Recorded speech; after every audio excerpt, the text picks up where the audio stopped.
ஆண்டவராய் இயேசு கிறிஸ்துவுக்குள் அன்பாக அழைக்கப்பட்ட அன்புக்குரிய சகோதர சகோதரிகளே அனைவருக்கும் கிறிஸ்துவின் நாமத்தினாலே அன்பின் வாழ்த்துக்கள். தேவனுடைய மகா பெரிய கிருபையினாலே தொடர்ந்து பரலோகத்தின் ரகசியங்கள் என்கிற எங்களுடைய யூடியூப் சேனல் வழியாக தொடர்ச்சியான அடிப்படை சத்தியங்களை கேட்டுக்கொண்டு வருகிற உங்கள் அனைவருக்கும் கிறிஸ்துவுக்குள்ளான வாழ்த்துக்களை மறுபடியுமாக நாங்கள் சொல்லிக் கொடுக்கிறோம். நம்முடைய இந்த தொடர்ச்சியான வேதபாட வகுப்புகளில் கடந்த வாரத்தில் நம்ம பார்த்ததை ஞாபகம் இருக்குங்களா? திரள் கூட்டம் என்கிற ஒரு பாடம் பார்த்தோம். அப்போது தேவனுடைய திட்டத்தில் அவருடைய ராஜரீகத்திற்கு வரக்கூடிய உண்மையான திருச்சபையின் பிள்ளைகள் எத்தனை பேர் தான் அப்படின்னு சொல்லி நம்ம பார்த்தோம். 144,000 பேர். இந்த 144,000 பேர் நம்ம சொன்ன நம்பர் அல்ல, இது பைபிள் இருக்கிற ஒரு நம்பர். அதுக்கு நிறைய விளக்கம் பார்த்துட்டோம். பயப்படாதே சிறுமந்தையே. இந்த 144,000 பேருடைய லக்கம் இன்னும் முடியவில்லை அப்படின்னா இது எவ்வளோ சிவியரான ஒரு செலெக்ஷன் பாருங்கள். அப்போ அது முடிஞ்சிருச்சுன்னா இந்த உலகத்துக்கு ஒரு முடிவு வந்துடும், இந்த உபத்திரவ காலம் வந்துடும். அந்த உபத்திரவ காலத்தில் உள்ளே போய் வெளியே வர்றவங்க தான் இந்த திரள் கூட்டம் என்று சொல்லி பார்த்தோம். அவர்கள் தங்கள் வஸ்திரங்களை கரைப்படுத்திட்டாங்க, அதனால் துவைச்சு இரத்தத்தினாலே தோய்த்து வெளுத்தவர்கள். இவர்கள் சிங்காசனத்திற்கு முன்பாக ஆண்டவரை சேவிக்கிறார்கள்னு படித்தோம், ஞாபகம் இருக்கா? அப்போது இப்போ நம்ம அடுத்த பார்க்க போகிற பாடம் என்ன ஒரு அடிப்படையாக கொண்டது அப்படின்னு பார்த்தீங்கன்னா, நம்ம கற்றுக்கொண்ட சத்தியத்தில் 144,000 பேர் தான் திருச்சபை சிறுமந்தை மணவாட்டி அப்படின்னு சொல்லுது இல்லையா? இது கரெக்டாக இல்லையான்னு கிராஸ் செக் பண்ணுறதுக்கு தேவனே ஒரு வசதி வாய்ப்பு செய்து கொடுத்துருக்காரு. இந்த 144,000 பேர் கரெக்டாக அந்த திரள் கூட்டம் இவங்க 2 பேருமே தேவனுடைய திட்டத்தில் சரியாக வருகிறார்களா என்று நம்ம பார்க்க போகிறோம். சரியா? ஓகே. அந்த அடிப்படையில் நாம் பார்க்க போகிற சப்ஜெக்டினுடைய தலைப்பு அப்பமும் அற்புதமும். அப்பமும் அற்புதமும். அற்பமும் அற்புதமும்னு சொன்ன உடனே நமக்கு இதுதான் ஞாபகத்துக்கு வரும், ஆண்டவர் இயேசு கிறிஸ்து செய்த அற்புதம். அதைத்தான் பார்க்க போகிறோம். ஆனால் இன்றைக்கி அநேக கிறிஸ்தவ சகோதர சகோதரிகள் நினைக்கிறாங்க 5 அப்பம் 2 மீன் கொண்டு 5,000 பேருக்கு ஆண்டவர் இயேசு கிறிஸ்து அற்புதம் செய்தார். உண்மைதான், அது ஒரு அற்புதம் மட்டும் நடந்த மாதிரி நினைக்கிறாங்க. ஆனால் இதே மாதிரி இன்னொரு அற்புதமும் நடந்திருக்கு. ஒரு அற்புதம் வனாந்தரத்தில் நடந்தது, இன்னொரு அற்புதம் மலையில் நடந்தது. அப்போ இந்த 2 அற்புதங்களையும் ஆண்டவர் இயேசு கிறிஸ்து செய்தனுடைய நோக்கம் என்ன அப்படின்னு கவனிக்கும்போது, அதற்கு முதல் அற்புதத்தை கொஞ்சம் கவனிங்க. மத்தேயு 14 அதிகாரம் 13 பாருங்கள். அவர் ஒரு வனாந்திரமான ஒரு இடத்துக்கு போகிறார். ஜனங்கள் அதை கேள்விப்பட்டு பட்டணங்களிலிருந்து கால்நடையாக போகிறாங்க. அப்போது ஆண்டவரிடத்தில் போய் சத்தியம் கேட்கணுங்கிற ஆர்வம் எப்படி இருந்திருக்கு வேணும்னு நம்ம சிந்திச்சுக்கலாம். பாருங்கள், வனாந்திரத்தில் கால்நடையாக அங்கே போகிறாங்க. அப்படி போகும்போது அங்கே திரளான ஜனங்கள் கண்டு அவர்கள் மேல் மனதுருகி அவர்கள் வியாதியஸ்தர்களாக இருக்கிறவங்களெல்லாம் குணப்படுத்துகிறார். அவங்களுக்கெல்லாம் நல்ல சத்தியங்கள் அங்கே சொல்கிறார். அதுக்கப்புறம் கவனிச்சு பார்த்தீங்கன்னா மத்தேயு 14 அதிகாரம் 15 வாசிக்கலாம். சாயங்காலம் ஆனபோது சீஷர்கள் அவரிடத்தில் வந்து, இது வனாந்தரமான இடம், நேரமும் ஆயிற்று, ஜனங்கள் கிராமங்களுக்கு போய் தங்களுக்கு போஜன பதார்த்தங்களை கொள்ளும்படி அவர்களை அனுப்பிட வேண்டும் என்றார்கள். இப்போ சீஷர்கள் சொல்கிறாங்க, சாயங்காலம் ஆயிடுச்சு, அதனால் அவங்க வீட்டில் போய் சாப்பிட்றதுக்கு அவங்கள அனுப்பிச்சிருங்க அப்படின்னு சொல்லி அங்கே சீஷர்கள் சொல்கிறாங்க. அப்போ ஆண்டவர் என்ன சொல்கிறாருன்னா, இல்லை பாருங்கள், இயேசு அவர்களை நோக்கி, அவர்கள் போக வேண்டுவதில்லை, நீங்களே அவர்களுக்கு போஜனை கொடுங்க, நீங்களே சாப்பாடு போடுங்க அப்படின்னு சொல்லும்போது அங்கே விசாரிக்கிறாங்க. விசாரித்தா அங்கே என்ன இருக்குன்னு படிச்சிருக்கோம் பாருங்கள். எங்களிடத்தில் 5 அப்பமும் 2 மீன்களுமே இல்லாமல் வேறொன்றும் இல்லை. ஓகே, இப்போ என்ன செய்கிறார் பாருங்கள், அதை வாங்குறார்.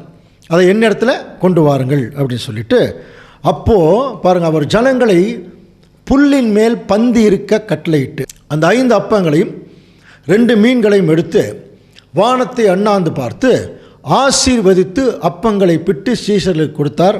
சீஷர்களும் ஜனங்களிடத்தில் அங்கே கொடுத்தார்கள். இந்த வசனம் இப்படித்தான் இருக்குது, கொஞ்சம் கவனிங்க.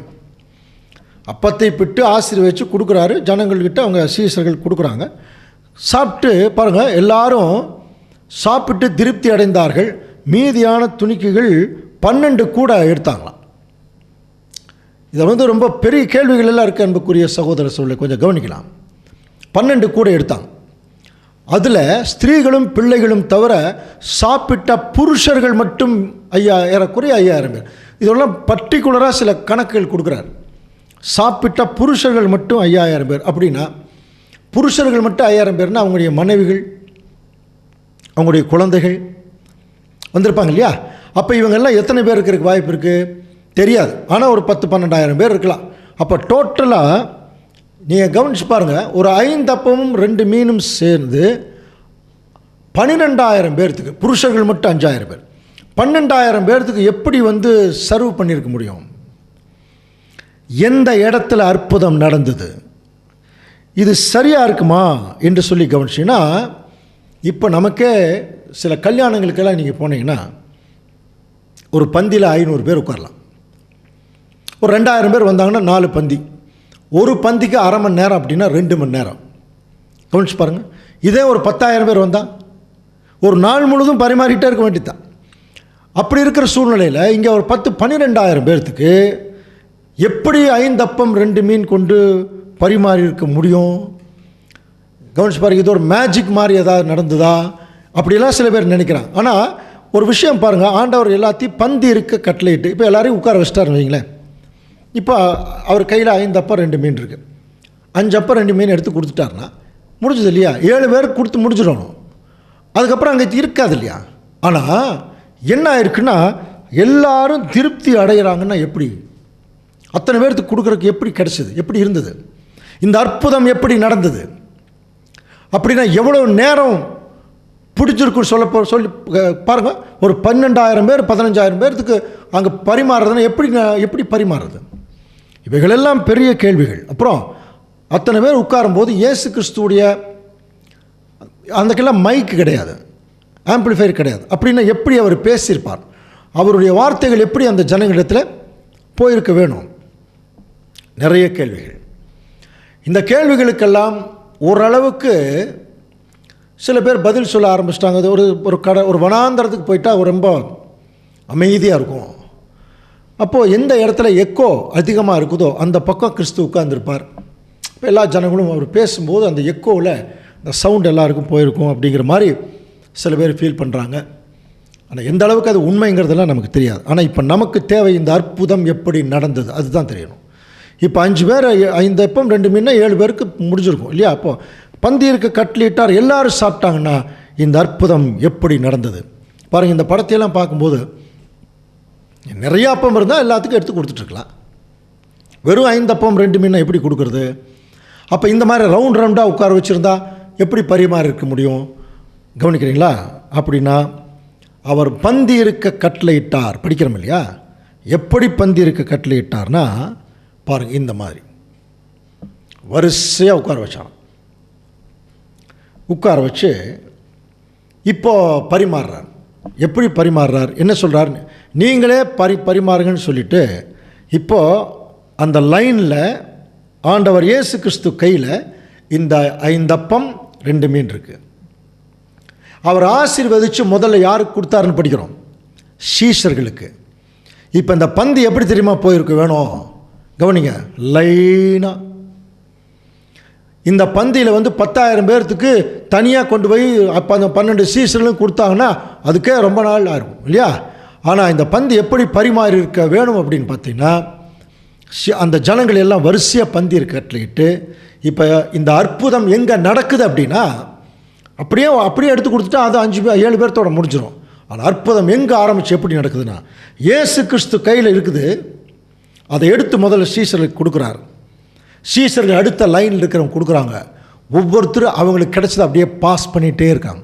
அப்படியே போகுது. புரியுதுங்களா? ஒவ்வொருத்தரும் அவங்களுக்கு கிடைச்சது அப்படியே பாஸ் பண்ணிட்டே இருக்கிற. நம்ம சில ஊர்களெல்லாம் அந்த பந்துகளை எல்லாம் பாஸ் பண்ணுற விளையாட்டெல்லாம் விளையாடுவாங்க தெரியுங்களா? ஒருத்தர் கைக்கு வந்தால் இன்னொருத்தர் கைக்கு அப்படியே கொடுப்பாங்க இல்லையா? அந்த மாதிரி எல்லாரும் பந்து இருக்க கட்டளையிட்டு அப்படியே பாஸ் பண்ணிகிட்டு போயிட்டே இருக்கு. இயேசு கிறிஸ்து எடுத்து கொடுத்துட்டே இருக்கார். அற்புதம் இவர் கையில் நடக்குது. கவனிங்க, அற்புதம் இவர் கையில் நடக்குது. தீரவே மாட்டேங்குது. இவர் கொடுத்துட்டே இருக்கார். வாங்கி போயிட்டே இருக்காங்க. அவங்க சாப்பிட்டே இருக்காங்க. இப்படி போயிட்டே இருக்கும்போது அப்படியே போயிட்டு இருந்து சாப்பிட்டது போக மிச்சம் இருக்குது. அதை எங்கே வைக்கிறது தெரியாமல் கடைசியில் கொண்டு போய் கூடையில் என்ன போட்டிருக்காங்க. இங்கே போயிட்டே இருக்குது. அப்படின்னா அந்த 12 கூடை அளவுக்கு நிரம்பினதுக்கப்புறம் தான் தெரியுதுங்க. எப்படின்னா இவர் இங்கிருந்து போயிட்டே இருக்கு, அவங்க கொஞ்ச நேரம் கழித்து தான் கண்டுபிடிக்கிறாங்க எல்லாரும் சாப்பிட்டாச்சு. அந்த கூடை நிறையுதுங்கிற போது தான் இங்கே என்ன ஆகுது, அந்த கொடுக்கப்படுது நிறுத்தப்படும். அப்போது இந்த அற்புதம் எப்படித்தான் நடந்ததுன்னா, ஆண்டவர் இயேசு கிறிஸ்து கையிலிருந்து சீஷர்களுக்கு பாஸ் பண்ணப்பட்டது. அங்கிருந்து வரிசையாக உட்கார்றாங்க பாருங்கள், அது கடைசி லைன் இருக்கிறவங்க வரைக்கும் இவங்க போய் தனித்தனியாக கொடுக்கல. இவர்கள் அவர்களுக்கு அடுத்து நின்ன ஜனங்கள்கிட்ட கொடுத்தாங்க, அவங்க அடுத்து உட்கார்ந்துருக்கிற ஜனங்கள்கிட்ட கொடுத்தாங்க, அவங்க அடுத்து உட்கார்ந்துருக்க ஜனங்கள்கிட்ட கொடுத்தாங்க. இப்படியே பாஸ் ஆகி கடைசி வரைக்கும் போச்சு. அற்புதம் இப்படி தான் நடந்தது. கவனிக்கிறீங்களா? அப்புறம் பார்த்தீங்கன்னா 12 கூடை அளவுக்கு 5000 புருஷர்கள் வந்து சாப்பிட்ருக்காங்க. மனைவிகள் குழந்தைகள் எத்தனை பேருக்கு தெரியாது, நமக்கு கணக்கு சொல்லுது 12 கூடைகள். ஏன் அந்த 12 கூடைகள்? இவங்க கொடுத்துட்டே இருந்திருக்காங்க, அந்த 12 கூடை நிறையும் போது தான் தெரியுது எல்லாரும் சாப்பிட்டு முடிச்சிட்டாங்க. சரிங்களா? சரி, இது வந்து ஒரு அற்புதம். இதுக்கப்புறம் மத்தேயு 15ஆம் அதிகாரத்தில் இன்னொரு அற்புதம் இதே மாதிரி நடக்குது. வாசிக்கலாம் 29ஆம் வசனம்.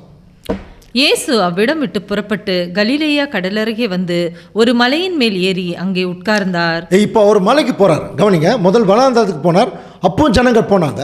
இப்போ மலைக்கு போகிறார். இப்போது மலைங்கிறது தெரியும் இல்லையா, ஒரு நாள் முழுவதும் நடக்கணும், அந்த அளவுக்கு ஒரு மலை.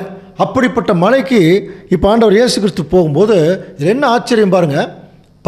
மத்தேயு 15ஆம் அதிகாரம் 30ஆம் வசனத்தில், அப்பொழுது சப்பானிகள், குருடர், ஊமையர், ஊனர் முதலிய அநேகரை திரளான ஜனங்கள் கூட்டிக் கொண்டு இயேசுவின் இடத்தில் வந்தார்கள். எங்கே? மலையில். அப்படின்னு இவங்க என்ன பண்ணியிருக்கணும்? நம்ம நடக்கிறதே ரொம்ப கஷ்டம், ஆனால் பாருங்கள், இப்படிப்பட்ட ஜனங்களை அவங்க தூக்கிட்டு தான் போயிருக்கணும் இல்லையா? தூக்கிட்டு போய் மலையில் அவங்க இயேசு கிறிஸ்துவிட்ட வைக்கிறாங்க, பாதத்தண்டையில் வைத்தார்கள்.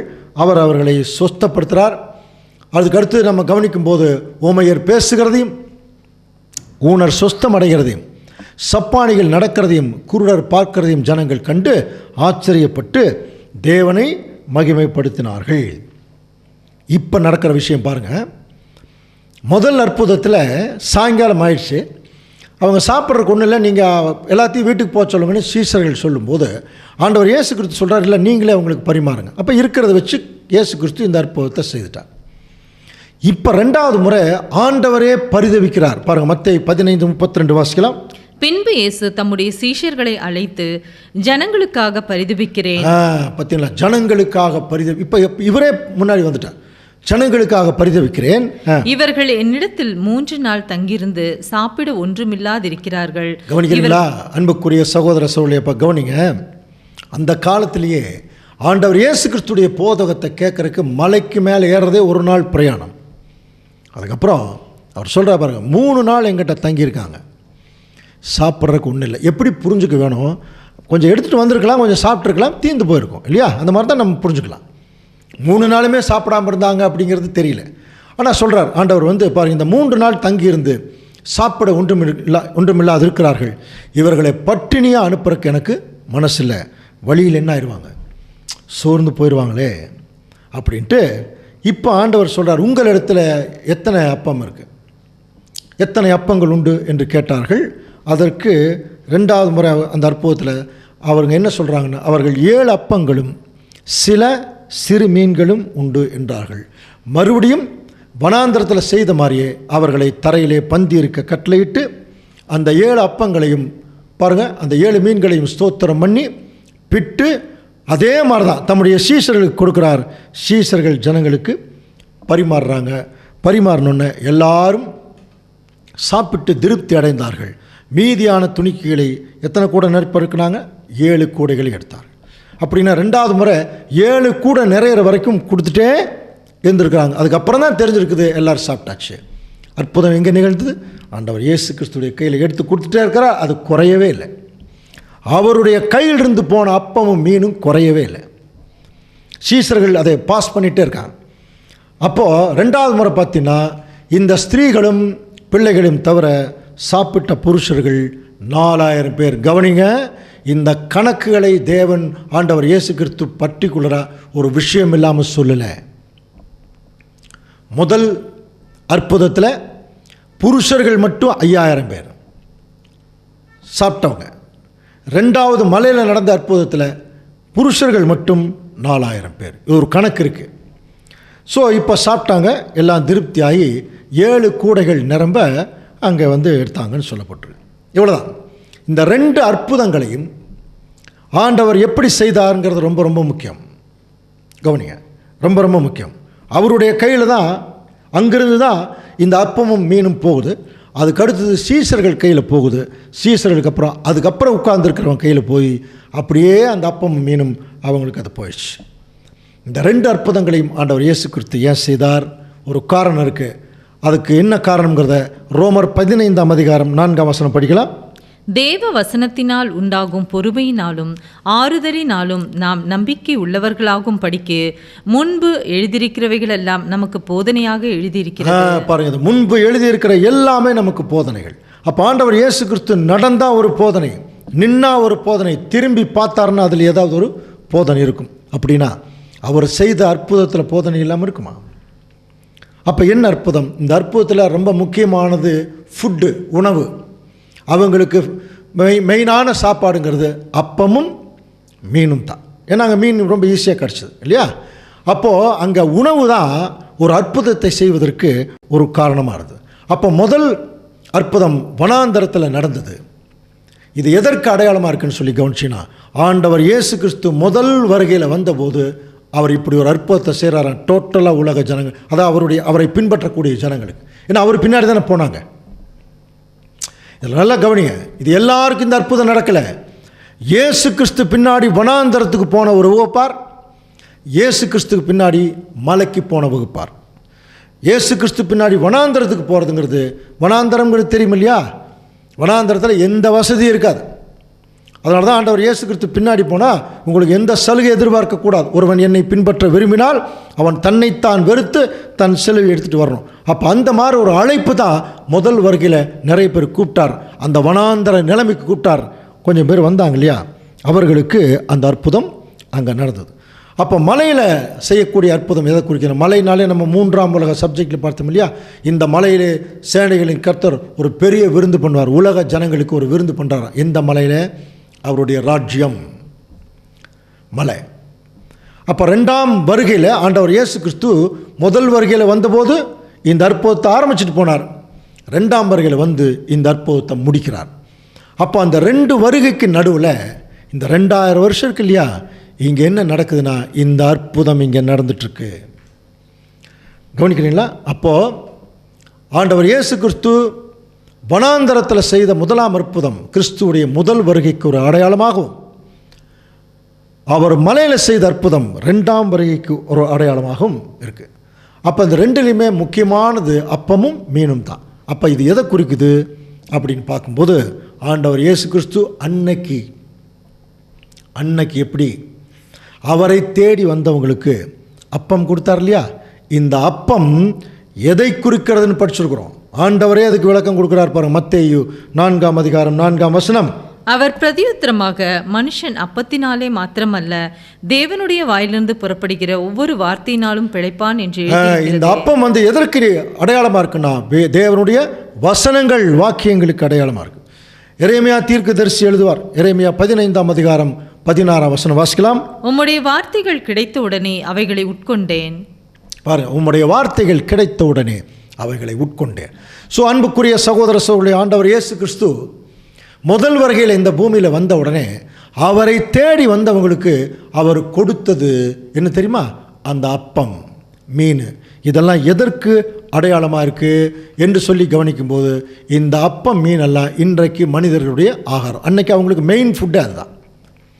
அப்பம் ஒரு 4-5 எடுத்துக்குவாங்க, மீன் ஒரு 2 எடுத்துக்குவாங்க இல்லையா? அதே மாதிரி தான் இன்றைக்கி நமக்கு ஆகாரங்கிறது தேவனுடைய வார்த்தைகள். அப்போ முதல் வருகையிலேயே ஆண்டவர் இயேசு கிறிஸ்து அவரை தேடி வந்தவர்களுக்கு அவர் என்ன கொடுத்தார்னா தேவனுடைய வார்த்தைகள்.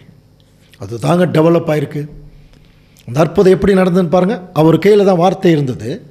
அது அப்படியே யார்கிட்ட கொடுக்குறாருன்னா முதல் அப்போஸ்தலர்கள். கவனிங்க, அந்த வார்த்தைகள் யார்கிட்ட போச்சு? அப்போஸ்தலர்கிட்ட போச்சு. அதுக்கப்புறம் அவங்களுக்கு அடுத்த ஜெனரேஷன் இருக்குது பாருங்கள், அவங்களுக்கு அதை கொடுத்தாங்க. அப்படியே அதை கொடுத்தாங்க, அடுத்த ஜெனரேஷன் கொடுத்தாங்க. 2000 வருஷம் அப்படியே பார்த்தீங்கன்னா இன்றைக்கி கடைசி கால, இன்னைக்கு சத்தியம் கேட்டுக்கொண்டிருக்கிற தேவனுடைய பிள்ளைகள் கைக்கு இது வந்தாச்சுங்க. இப்போ நம்ம பார்த்துட்டு இருக்கிறது என்ன தெரியுமா? ஒரிஜினல் சத்தியம், ப்ராப்பர் சத்தியம், ஷார்ப்பான சத்தியம், உண்மையான சத்தியம். இதெல்லாம் வேத வசனங்களை மையமாக கொண்டது, தேவனுடைய திட்டங்களை மையமாக கொண்ட சத்தியம். ரொம்ப கிளியராக இருக்கும், எந்த விதமான குழப்பமும் வராது. சரிங்களா? இதை தாங்க முதல் இயேசு கிறிஸ்து சீஷர்கிட்ட கொடுத்தார், சீஷர்கள் அடுத்த ஸ்டேஜில் கொடுத்தாங்க. இன்றைக்கி நம்ம கைக்கு வந்தாச்சுங்க இந்த சத்தியம். அதனால தான் சீஷர்களை பற்றி நம்ம படிச்சிருக்கணும் ஏற்கனவே. எபேசியர் 2:20 படிக்கும்போது ஆண்டவர் இயேசு கிறிஸ்துடைய அப்போஸ்தலர்கள் பாருங்கள், நம்மெல்லாம் எப்படி வளர்ந்துருக்கணும். அப்போஸ்தலர்கள் தீர்க்கதரிசிகள் என்பவர்களின் அஸ்திவாரத்தின் மேல் கட்டப்பட்டவர்களாக இருக்கிறீர்கள். ஸோ அப்போ முதல்ல ஆண்டவர் இயேசு கிறிஸ்துடைய முதல் வருகையில் அவர் இந்த வசனங்களை கொடுத்துட்டு போனார், அதை அப்போஸ்தலர் வாங்கினாங்க. அதுக்கப்புறம் 2ஆம் வருகையில் வரும்போது, இப்போ நம்ம ஏற்கனவே தெரியும் 2ஆம் வருகையில் வருவதற்குரிய வசனமே ரொம்ப இம்பார்ட்டண்ட்டான ஒரு வசனம். வெளிப்படுத்தல் 3:20 வாசிங்க. இதோ வாசற்படியிலே நின்று தட்டுகிறேன், ஒருவன் என் சத்தத்தை கேட்டு கதவை திறந்தால் அவனிடத்தில் நான் பிரவேசித்து அவனோடே போஜனம் பண்ணுவேன்.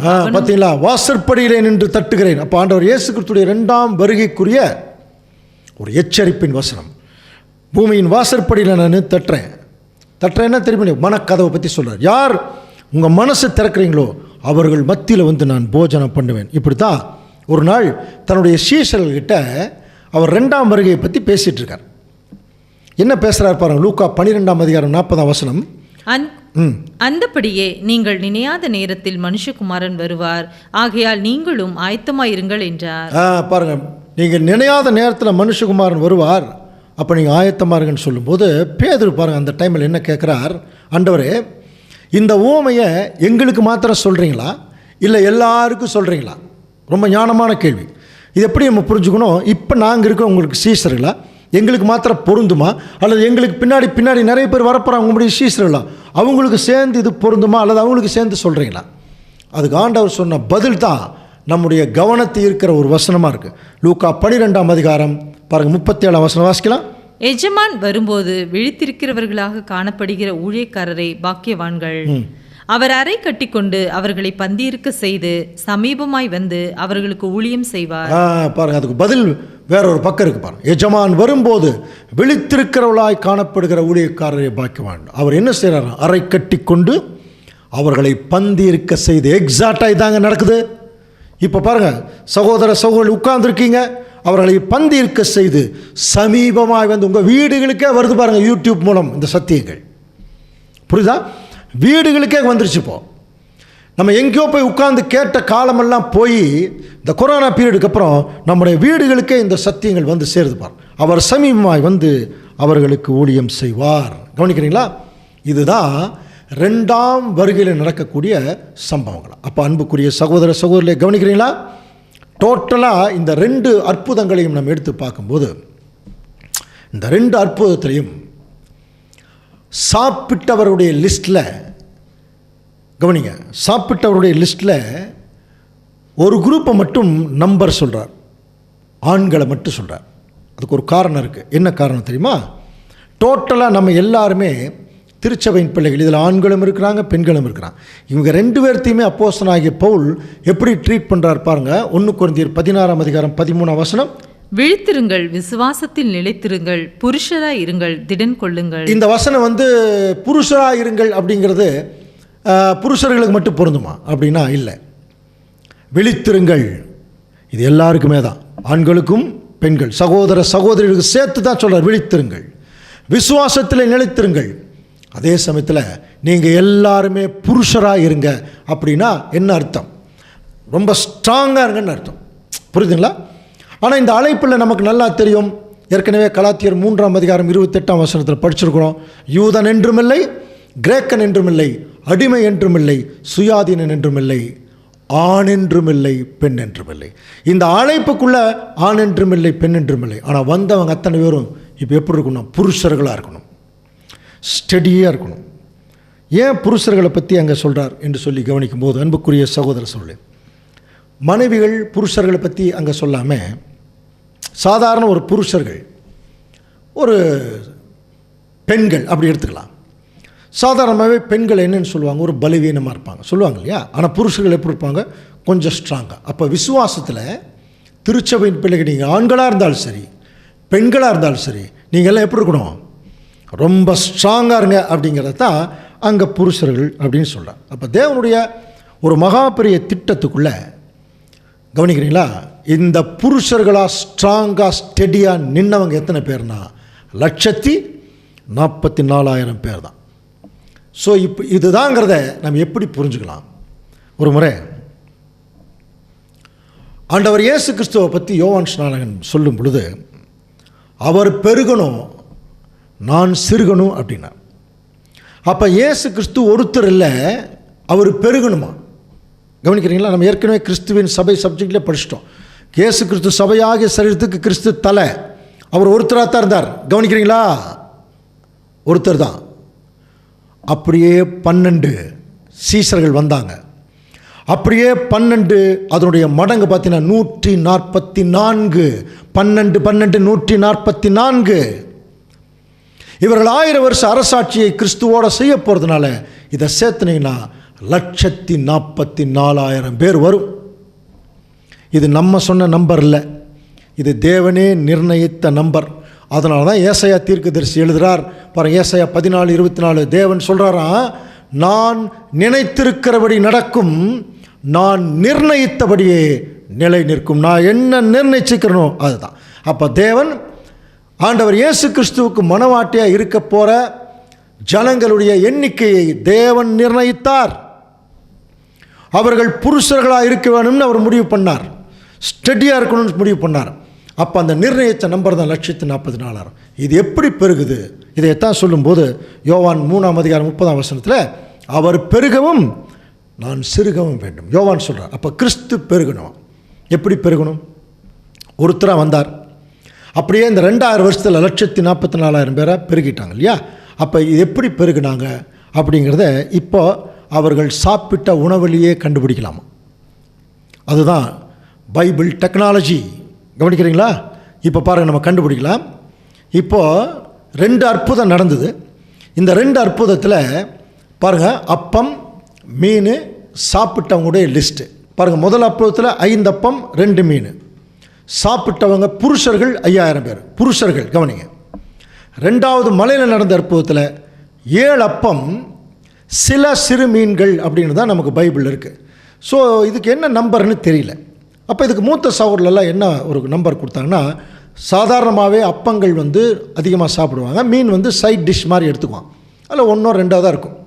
அப்பங்கள் கொஞ்சம் நிறைய வரைக்கும் வாய்ப்பு இருக்குது அவங்களுடைய உடல் பசிக்கு தகுந்தபடி. அப்போ அவங்க 2 மீன் தான் எடுத்துருக்கிறதுக்கான வாய்ப்பு இருக்குது அப்படின்னு சொல்கிறாங்க. இன்னும் சில பேர் ஓல்டு டிரான்ஸ்லேஷனில் 2 மீன் தான் இருக்குது, ஆனால் நமக்கு காலப்போக்கில் டிரான்ஸ்லேஷனில் சில மீன்கள்னு போட்டாங்கன்னு சொல்கிறாங்க. எது எப்படின்னு நமக்கு தெரியாது. ஆனால் ஒரு கணக்கு மட்டும் தெரியும், 5 அப்பம் 2 மீனுங்கிறது, அப்பம்ங்கிறது நிறையா, அவங்களுக்கு சைடில் அவங்க சாப்பிட வேண்டியது அந்த 2 மீன் தான். அப்போ இங்கேயும் நம்ம 2 மீன் போடலாம். சாப்பிட்டவங்க எத்தனை பேர், 4000 பேர். இதை டோட்டலாக கவனிச்சு பார்த்தீங்கன்னா, அப்பங்கள் மீன் இதையும் ஒரு பக்கம் கணக்கு எடுத்துக்கிட்டு அதை சாப்பிட்டவங்க எடுத்துக்கிட்டு கணக்கு எடுத்துக்கிட்டோம்னா, இதை சாப்பிட்டு தான் அவங்க பெருகினாங்க இல்லையா. இப்போ அப்பம் மீனெல்லாம் தேவனுடைய வசனத்துக்கு ஒப்பாக சொல்லப்பட்டிருக்கு. இதைய சாப்பிட்டு பெருகின புருஷர்களாக இருந்தவங்க எத்தனை பேருங்கிறத இப்போ நம்ம கணக்கு பார்க்க போகிறோம். அதில் கவனிச்சு பார்த்தீங்கன்னா, அப்பங்கள் பாருங்கள் எத்தனை, 5 7 12, மீன் எத்தனை, 2 2 4 இல்லையா. மொத்தமாக சாப்பிட்டவங்க எத்தனை பேர்னா 9000 பேர். அப்போது 12 கூட்டல் 4 மொத்தம் 16. சாப்பிட்ட ஐட்டம் 16, சாப்பிட்டவங்க டோட்டலாக 9000. இப்போ என்ன சொன்னார், அவர் பெருகவும் நான் சிறுகவும். அப்போ இந்த சத்தியத்தை சாப்பிட்டு பெருகின ஜனங்களுடைய பெருக்கு தொகையை கொஞ்சம் கவனிக்கும் போது இந்த 16ஐயும் 9000ஐயும் பெருக்குனா நமக்கு என்ன வரும், 144,000 பேர் புருஷர்கள் அப்படின்னு வரும். கவனிக்கிறீங்களா, புருஷர்கள் மட்டும் எத்தனை பேரா, 144,000 பேர். அப்படின்னா கிறிஸ்துவுடைய மனவாட்டி ஆகிறவர்கள் யாருன்னா, டோட்டலாக இந்த சத்தியத்தை சாப்பிட்டு நிலச்சி நின்னவங்க 144,000 பேர். அப்போ மிச்சம் யார் இருந்தது, பெண்களும் குழந்தைகளும். இவங்க யார் அப்படின்னா அதுக்கு பின்னாடி வரக்கூடிய திரள் கூட்டத்திற்கு ஒப்பாக நம்ம சொல்லலாம். ஏன்னா பெண்கள் குழந்தைகளை எப்படி நம்ம ஆவிக்குரிய அர்த்தத்தில் பார்க்கலான்னு, குழந்தைகள் கொஞ்சம் வளராமல் இருக்கிறவங்க இல்லையா, பெண்கள் கொஞ்சம் பலவீனமாக. அப்போ சத்தியத்தில் சரியாக வளராதவர்களும் பலவீனமானவர்களும் தங்களுடைய வஸ்திரத்தை அவங்க கரைப்படுத்தக்கூடிய சூழ்நிலை தான் இருப்பாங்க. அதனால தான் இதை தோய்த்து வெளுத்தவர்கள் படித்தோம். அப்போ வளராதவர்களும் பலவீனமானவர்களும் அந்த வகுப்பார் தான் திரள் கூட்டம். இப்போ புரிஞ்சுங்களா? அப்போ நம்ம தேவனுடைய சத்தியங்கள் ரொம்ப ஷார்ப்பானது. தேவன் கரெக்டாக தான் தன்னுடைய கணக்குகள் எல்லாம் கரெக்டாக சொல்லுவார். அப்போது மொத்தமாக இந்த சத்தியத்தை உட்கொண்டு ஸ்டெடியாக நிற்கிறவங்க யாருன்னா இந்த 1,44,000 பேர் தான், புருஷர்கள் மாதிரி. மற்றவர்களெல்லாம் இந்த திரள் கூட்டத்தை போல் அவங்க சாப்பிட்ருக்காங்க பாருங்கள், அவங்களும் சாப்பிட்ருக்காங்க, அவங்களும் அந்த கணக்கில் வர்றாங்க. ஆனால் அவங்களுக்கு எவ்வளோ கணக்குன்னு தெரியல. அதனால தான் வெளிப்படுத்தல் 7ஆம் அதிகாரத்தில் பார்த்தோம், அந்த திரள் கூட்டத்துக்கு அந்த எண்ணிக்கை இல்லைன்னு சொல்கிறார். நமக்கு தெரியாது, அது தேவனுக்கு நல்லா தெரியும். இதைத்தான் வெளிப்படுத்தல் 14ஆம் அதிகாரம் 3ஆம் வசனத்தில் நம்ம பார்க்கும்போது பாருங்கள், அவர்கள் சிங்காசனத்திற்கு முன்பாகவும் 4 ஜீவன்களுக்கு முன்பாகவும் மூப்பர்களுக்கு முன்பாகவும் புதுப்பாட்டை பாடினார்கள். அந்த பாட்டு பூமியிலிருந்து மீட்டு கொள்ளப்பட்ட 1,44,000 பேரை இல்லாமல் வேறு ஒருவராலும் கற்றுக்கொள்ளக்கூடாது இருந்தது. இப்படியாகத்தான் தேவன் தன்னுடைய திட்டங்களை, அந்த திட்டங்கள் இருக்கக்கூடிய நுணுக்கங்களை, நுணுக்கங்களில் இருக்கக்கூடிய கணக்குகளை, கணக்குகள் இருக்கக்கூடிய சத்தியங்களை இந்த வசனங்களின் மூலம் தேவன் நமக்கு கொடுத்துட்ருக்கார். கவனிக்கிறீங்களா? இது ஏன் இந்த சப்ஜெக்டை நம்ம இன்றைக்கி பார்த்தோம்னா 1,44,000 பேர் கரெக்டா அப்படின் போது இந்த 2 அற்புதங்களுமே நமக்கு கிளியராக சொல்லுது. ஆண்டவர் இயேசு கிறிஸ்துடைய வசனங்களை கேட்டு பெருகி புருஷர்கள் கண்டிஷனுக்கு வந்தவங்க 1,44,000 பேர், மற்றவர்கள் திரள் கூட்டம்.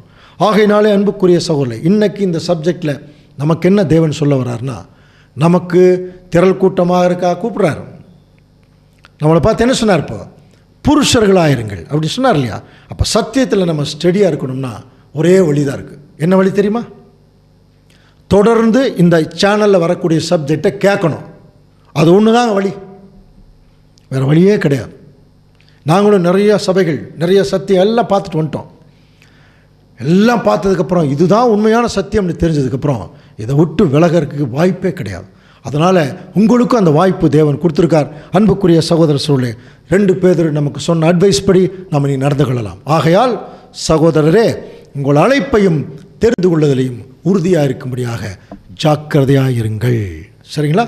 தேவன் தாமே இந்த வசனங்கள் எல்லாம் நமக்கு ஆசீர்வாதமாக்கி தருவாராக. இனி அடுத்து வரப்போவது ஒரு மகா பெரிய உன்னதமான பாடத்தை அடுத்த வாரம் நம்ம சிந்திக்கலாம். தேவன் தாமே நம்ம எல்லாரும் ஆசீர்வதித்து வழி நடத்துவாராக. ஆமென்.